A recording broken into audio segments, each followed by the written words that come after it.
রাস্তার ধারে হোক কিংবা মেলার ভিড়ে, সেই গরম গরম এগরোলের গন্ধ কারই না ভালো লাগে। আজ বাড়িতেই বানাবো ঠিক তেমনই কলকাতা স্টাইলের এগ পানির রোল। এখানে আমি প্রথমেই 1 কাপ গমের আটাতে পরিমাণ মতো নুন ছড়িয়ে ভালোভাবে মেখে নিয়ে 15 মিনিটের মতো রেখে দিয়েছিলাম। তোমরা চাইলে এখানে আটার পরিবর্তে কিন্তু ময়দাও ব্যবহার করতে পারো।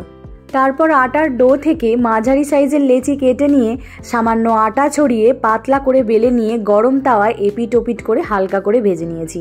এদিকে স্যালাডের জন্য প্রথমে নিয়েছি শসা ভালোভাবে ছাড়িয়ে নিয়ে একদম পাতলা করে কেটে নিয়েছি। একইভাবে গাজর আর পেঁয়াজকেও কেটে নিয়েছি। যারা ক্যাপসিকাম খেতে পছন্দ করো তারা এই স্যালাডে সামান্য পরিমাণে ক্যাপসিকাম অ্যাড করতে পারো।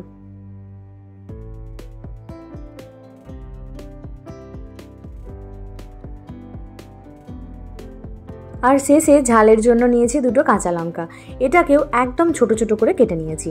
ব্যাস, স্যালাড কিন্তু আমাদের একদম রেডি।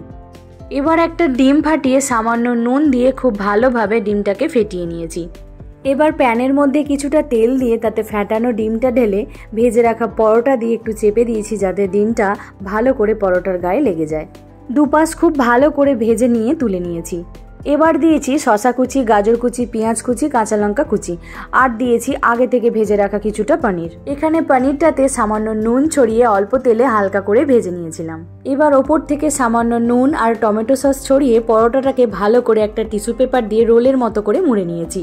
ব্যাস, এই যে একদম তৈরি বাড়িতে বানানো এগ পানির রোল। বাড়িতে অবশ্যই একবার ট্রাই করো আর আমাকে জানাতে ভুলো না কেমন লাগলো।